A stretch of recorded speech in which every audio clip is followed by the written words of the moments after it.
Alaikum salam. How are you, Shalin? Alhamdulillah, all good, thank you. And you? I'm good, Alhamdulillah. Actually, the first lecture, we discussed the first three assessment criteria 1.1, 2, until 3. Today, we will be discussing till the end, like the whole learning outcome one. It says, explain the environmental issues in the corporate social responsibility. So, we have already discussed that what environmental degradation happens to the corporate social responsibility and ultimately to the humans and to the environment as well. Now we will be focusing on directly as indicated by the indicative content. So this is the command verb. The word explain literally means that we have to describe everything in detail, whatever the question asks from us. And secondly, we will be more focusing on this while I'll be like teaching you the assignment, most probably in the next class. Clear? Okay. So the environmental issues, which are a crucial aspect of the corporate social responsibility, they address the impact of the business activities on the environment and the broader ecosystem. Obviously, whatever the outcome happens from the CSR, it affects the ecosystem as well. So by addressing these issues, businesses can contribute to the sustainable practices, reducing their ecological footprint and mitigate the negative environmental impacts. Now, there are further steps through which we will be discussing these points in detail. Okay. The first one is recycling policies. If we discuss this in general, apart from the CSR, recycling is whatever we are using at the moment and we can use it in the longer term through different processes. Effective recycling policies involve minimizing the waste generation, promoting the proper waste disposal, that is, how the proper waste disposal can be happened. For example, the plastic water bottles. We can recompose it and we can reuse it for the production purposes for the water. And encouraging the use of recycled materials in manufacturing processes as well. Like many brands, Zara, H&M, they have adopted recycling systems as well. The bags as well. Adopting recycling practices helps reduce the strain on the natural resources and landfills. Then comes sustainability. Sustainability entails using resources in a way that meets present needs without compromising the ability of the future generations to meet their own needs. That is, in a very simpler way, sustainability is we have to use the resources, whatever at the moment we're having, in such a way that our generation, our future generation can also use them. These include the responsible resource management, energy efficiency, and maintaining the ecological balance. Then we have use of the packaging.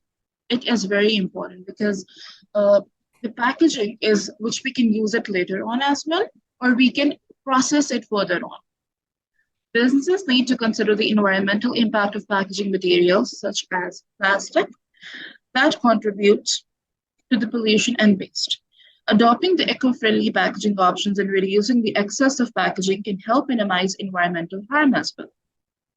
Then comes logistics of delivery and congestion. That is all about the transportation system. Now, the efficient logistics and transportation systems are crucial to reducing the congestion, the traffic congestion, the emissions from the gases, and the fuel consumption as well. Like at the moment, we are even facing the shortage of petrol, diesel. Why? Because ultimately these things are getting out of control and they're finishing as well. Now, businesses can optimize routes, use alternative transportation modes, and implementation strategies to minimize the environmental impact of deliveries. Like many people around the world, for example, people are mainly living in Australia in the vans. They promote living in the vans rather than using the homes. Why? Because in this way, they reduce the consumption of the electricity usage in the houses as well, and they have a solar panel system installed on their van heads. So what happened is they even use the electricity as the alternative of a petrol in their cars. But obviously we cannot do this in Pakistan. And again, in the Arab countries, they do have immense oil. So they even don't have problem of it. But they have to think about the future generations. Then using the scarce resources. the limited resources, now, such as water, minerals, and forests, need to be used responsibly to ensure their availability for the future generations. Now, business can implement strategies to conserve the resources and minimize waste in their operations. Now, what happened is ultimately water is getting out of stock, you can say, or it's getting extinct. Why? Because we're not using it ultimately very efficiently, especially in the developing nations. Pollution. Now, whether it is in air, it is in water or soil, it possesses significant environmental and public health risks. Like people in Africa, they drink the dirty water still. Implementing pollution prevention measures the adopting cleaner production methods, which can help the businesses reduce their negative impact as well.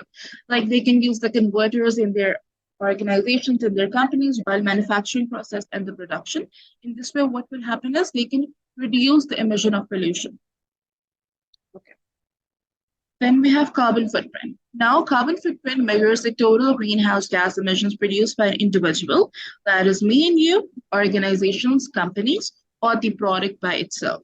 Now, they can work to reduce the organization, the carbon footprint by optimizing the energy consumption. That is, they can use alternative ways rather than using the electricity from the water or waste. We can go ahead for the solar systems, transitioning to the renewable energy sources and implementing the carbon offset initiatives. Then biodiversity conservation. Protecting the biodiversity is essential for maintaining the ecosystem health and resilience.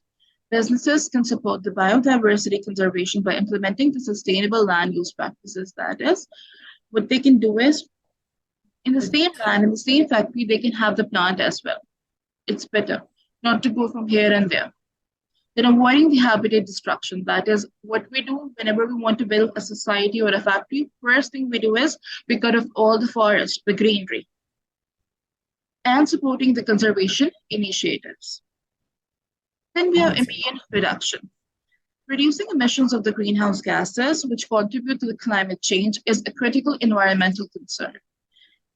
Like at the moment in Islamabad, the weather is changing a bit. Like we are not facing a little bit of hot, but again, if we compare it to the back years, say 2-3 years back, in September we used to have very cold temperatures, but now it doesn't happen. It is just because of the emission reduction. Business can adopt energy and efficient technologies, promote telecommunicating or telecommuting, and invest in renewable energy resources to reduce the emissions. Then water management. Again, efficient water management is essential to ensure the availability of clean water for the future generations. Any questions? No, so far no. Nothing. Okay, perfect. So why we are facing, we are focusing and forcing the current generation for the water management, because obviously we know that in upcoming years we are going to have a war which is going to be on the water, not the nuclear war. It's going to be a water war, because slowly and gradually the water is extincting from the world.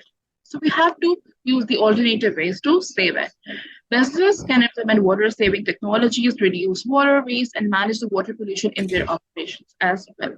And then, concluding this assessment criteria, environmental issues and corporate social responsibility is not ethically responsible, but also critical for the long-term sustainability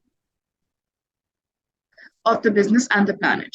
By adopting sustainable practices, reducing the waste, and minimizing negative environmental impacts, businesses can play a significant role in protecting natural resources, reducing pollution, and contributing to a healthier and more sustainable future. Now, this is how you even have to conclude in the answers, in the assignments, the answers in this way, because it is just like a crux of whole assessment criteria. The slides which we discussed from slide number 1 till 11. Okay. Then moving towards assessment criteria 1.5. Again, it says explain the economic and political issues in corporate social responsibilities. Besides facing the environmental problems, social problems, we do face economic problems and political problems in the CSR. Again, in the assignment, we are going to focus on the command verb explain, which is all about giving information in depth. Economic and political issues in corporate social responsibility. Now, these are integral to the context of corporate social responsibility as they shape the business environment, influence decision making, and impact the social and economic well being of communities. So, these two components of the CSR are very important as they impact the overall business as well. Now, these issues in CSR strategies can foster the positive relationships, promote sustainable development, and contribute to the ethical business practices. Even in the construction era in the civil engineering, the sustainability has been arrived. So slowly and gradually, even in the upcoming years, sustainability is going to be a very hot topic. All the 17 sustainable goals, which is going to be soon 18, they are going to be used by each and every one of us in the organizations, in the schools, in the colleges, everywhere. So again, we have few points to it. The first one is location of the suppliers. And one more thing, the points which we're discussing, these are all present in the under the roadmap as indicative content. You can easily find there as well. Businesses often source raw materials and products from the suppliers around the world. We are sitting in Pakistan, but our production needs a requirement of the raw material from the Arab countries, for example. So that is how we contact the suppliers. Ethical considerations related to supplier practices such as labor conditions, environmental impact, and human rights are crucial in CSR. Like the labor wages rate in Pakistan are very, very less as compared to the developed nations. Even we don't have the trade unions. Organizations should ensure that their suppliers adhere to the responsible business practices. Why? Because if we have a good relationship with the suppliers, we are going to have a promising and timely delivery of the products or the raw materials in our organization. Supporting the local business. Now, they can contribute to community development, job creation, and economic growth. For example, back 2 3 years, there was a famous chai wala, an Arshad wala in Pakistan.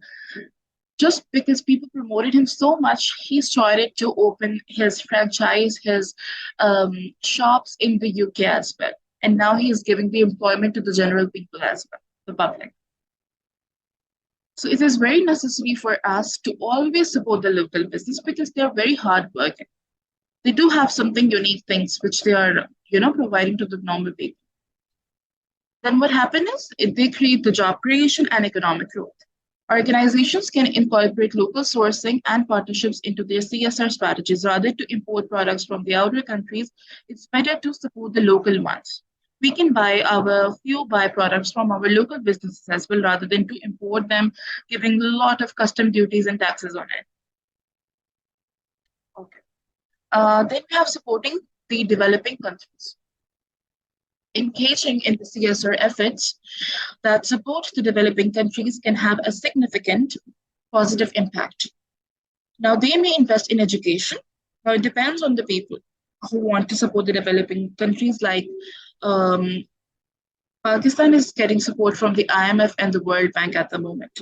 We get the aids which are attached to strings by them. Like, for example, I was reading an article yesterday. The IMF strictly said to Pakistani government that we cannot, as a government, they cannot give relief on electricity bills to the general public. And they are suppressing the normal people to pay more taxes, the richer ones, so that they can support the poor ones, although this can never be happen over here. Now, what happened is they invest in the education, healthcare, infrastructure, and job training. In these range, contributing to economic development and poverty reduction. And then the poverty reduction is the number one sustainable goal of the sustainabilities. Then we have fair trade. Fair trade practices ensure that producers in developing countries receive fair compensation for their goods and labor.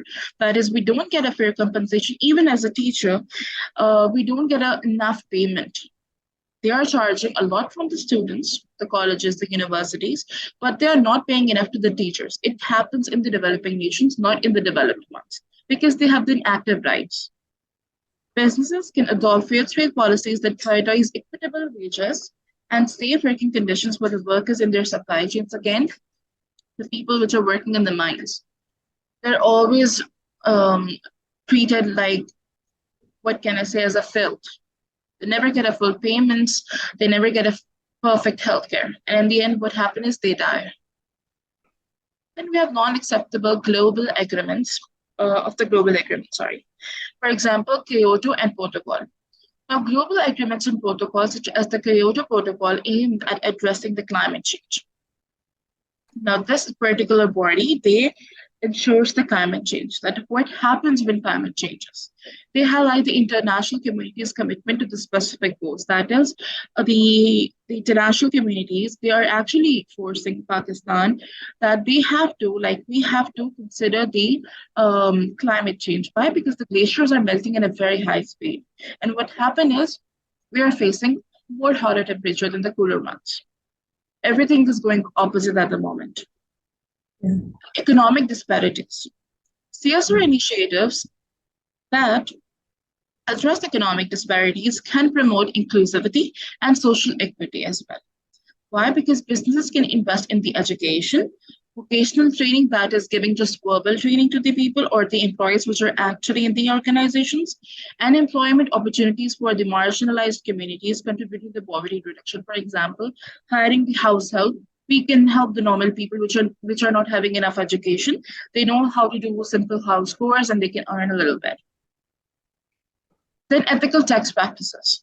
Transparent and ethical tax practices are an essential aspect of the CSR. That is, we have to be very opaque while discussing the social and political aspect in the CSR. Businesses are expected to pay their fair shares of taxes, contributing to government revenues that fund public services and infrastructure development. Obviously, these big MNCs, they have to pay the taxes to the government. Although they know how to sneak peek, they know each and everything evasions, but what happened is we get the fundings from them, and ultimately government helps in building schools and infrastructure for the general public, which cannot go to the private ones. Then political lobbying and advocacy. Engaging in the political lobbying and advocacy can be a contentious aspect of the CSR. Now, businesses may use their influence to promote the policies aligned with their values. Obviously, whatever the values and regulations we have made in the organizations, it has to be aligned with the policies which we have made, such as environmental regulations or the human rights initiatives. Obviously, if the environment is safe, it is cleaner, the humans are going to be more happy, they're going to be more active. Anti-corruption measures. Corruption undermines economic development and social progress. Businesses can adopt anti-corruption measures both internally and in their interactions with the governments and other entities. The corruption doesn't happen in the government. It even happens in the organizations, companies, and even in the departments as well. A small rivalry. So we have to look after that as well because it comes under the human rights. Stakeholder engagement. Engaging with the political stakeholders such as government and regulatory bodies, for example, FIA, CBA, it is essential for the responsible business operations because obviously they are regulating each and everything. We are accountable to them as well. Now, businesses should collaborate with the relevant authorities to ensure that their activities comply with laws and regulations. If we talk about the developed nations, they are totally registered organizations, whether they are private companies or public limited companies, and they show each and every account, like details of their accounts, to the government, to the agency bodies. And in this way, they are legalized and authorized all over the world, all over the nations, and in the stock houses as well. Economic and political issues are intertwined. Now, this is the conclusion basically with CSR, influencing the way business operate and interact with the society. By considering economic disparities, supporting the local economies, adhering to the fair trade practices, and engaging with the political stakeholders, businesses can contribute positively to the societal development, ethical governance, and a sustainable global economy. Any questions so far, Sharlan? So far, it's okay. Okay. Okay, I think it's the last part of this sector. That is 1.6. Again, it says explain the social and community issues in CSR. So in the learning outcome one, whatever we are discussing, basically, these are all the problems which lead towards the CSR. And in LO2 and LO3, that is a learning outcome 2 and 3, we will be slowly and gradually discussing the further steps, which basically helps the CSR to accumulate all over the business, specifically in the degree which we are doing, the healthcare one. And one more thing, Sherlyn, I wanted to ask, how many rest of the subjects are you taking at the moment? 3. 3 at the moment. And have you done any assignment of it, any task of it? Not yet. I just finished the health and social organization. Mm-hmm.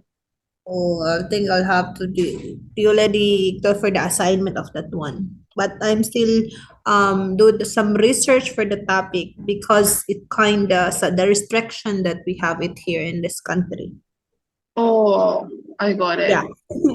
Because you have to do some interview. So Mhm. I'm trying to make some research first. What's the best thing that I could do that at least I could follow the restriction because it's especially in the hospital, the privacy and the of the All right, I got it. No worries. Basically, in the next class, what I'm going to do is we will be discussing our class assignment number 1, which is going to be task 1, and Mhm. I'll make sure that it got easy for you.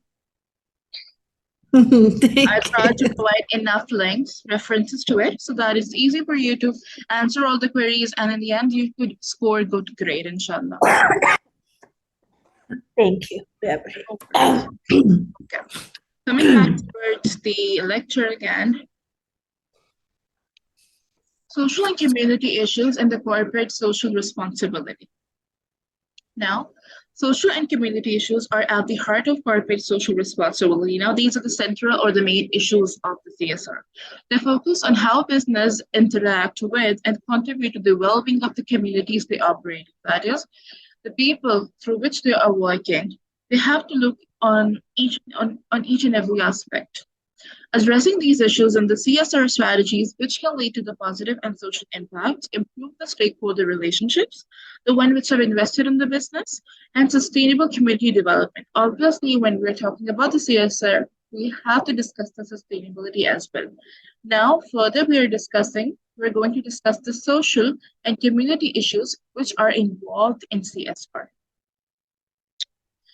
First one is employing the social disadvantaged and disabled people. Now, for example, we are facing people because after the COVID, which are having autism, the kids are having speech delay. So when they're in the environment, in even the parks, in the malls, in the shopping center with happiness, people look them like they are aliens because they're not verbally talking. They're only doing e, or they're just flapping the hands. So it's very bad. And even when the people are on the wheelchairs, you should always give them priority. Now, the businesses can promote the social inclusivity by providing the job opportunities for the socially disadvantaged and disabled individuals, even the dwarfs, the short-sighted people. This not only empowers these individuals, but also contributes to a diverse and inclusive workforce. Like, I don't know, in your real estate, have you ever encountered any disabled person? Yes. Here, yes. But And so, as a disabled, they have some privileges and rights and priorities. exactly. Mm. They You have know, their own parking, they have their own lane. mhm, I think they have more privilege in somehow. obviously. Okay. Then we have sponsorship. Now, this involves supporting the community events, programs, and initiatives through financial or in-kind contributions happen. Now, this demonstrates a commitment to the community's well-being and help foster the positive relationship. For example, uh, in the recent years, even in the last year, there was a pink ribbon campaign going on. Why? Because to educate the women about the breast cancer, because the number of the breast cancer is increasing day by day.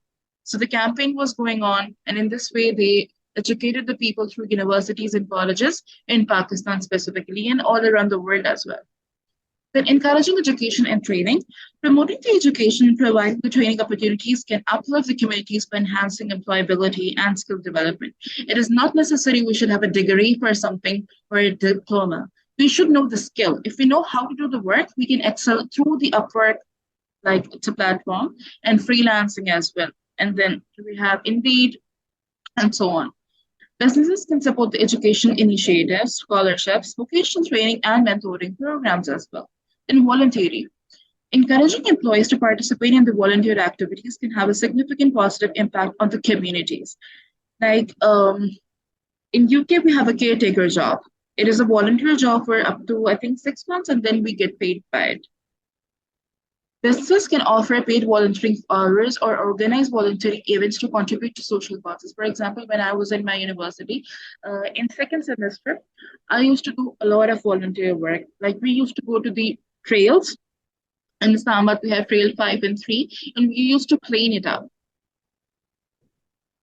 Community development projects. Investing in the community development projects, such as infrastructure development, healthcare facilities, and public spaces, can enhance the quality of the life of the residents and contribute to the overall well-being of the community. Like, I always encourage the public parks to charge the local people. Why? Because they know they have paid. They don't gonna spread litter all over the ground, all over the park. So it's a plus point. Diversity and inclusion. Promoting diversity and inclusion within the workforce fosters a sense of belonging and respect.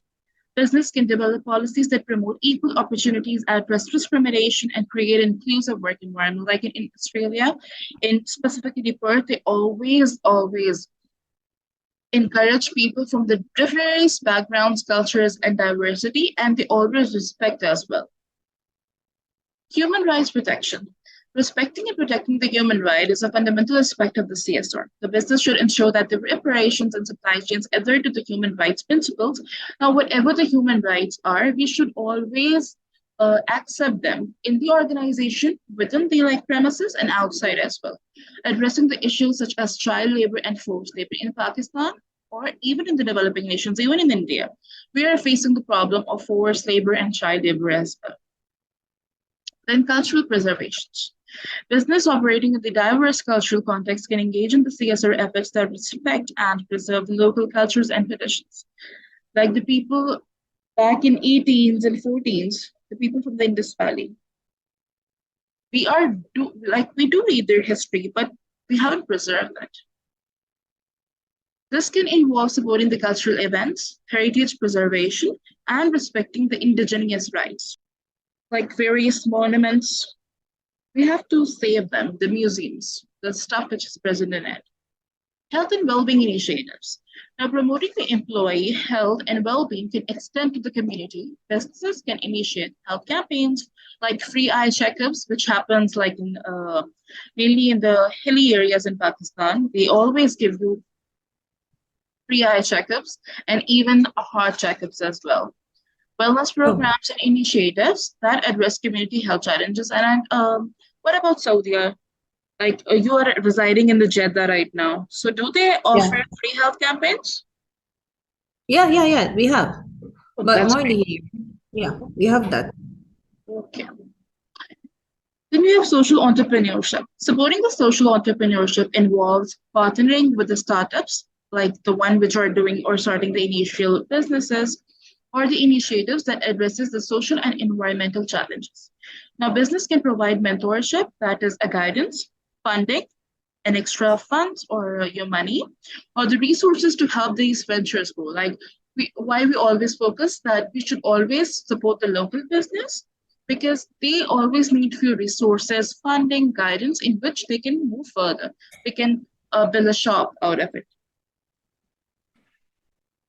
Concluding it, social and community issues encompass a wide range of aspects that a business can address through CSR efforts. By fostering inclusivity, education, volunteerism, and community development, business can contribute to positive social change, strengthen the stakeholder relationships, and building a reputation as responsible corporate citizens. Addressing these issues aligns with the broader goal of creating a sustainable and equitable society. Do you need explanation for this? It's okay. Okay. The lecture was fine. Do you find any difficulty at the end? Any questions? Not so far. Okay, that's great. In the next class, we will be doing the task session. And again, it's going to be a revision of lecture 1 and 2. So in this way, we Mhm. are going to attempt the assignment, inshallah, very nicely. I hope so. Inshallah. Okay. Thank you so much. Thank you so much. Take care. Thank you, Allah Miss Alicia. Hafiz. Have a good night. Thank you.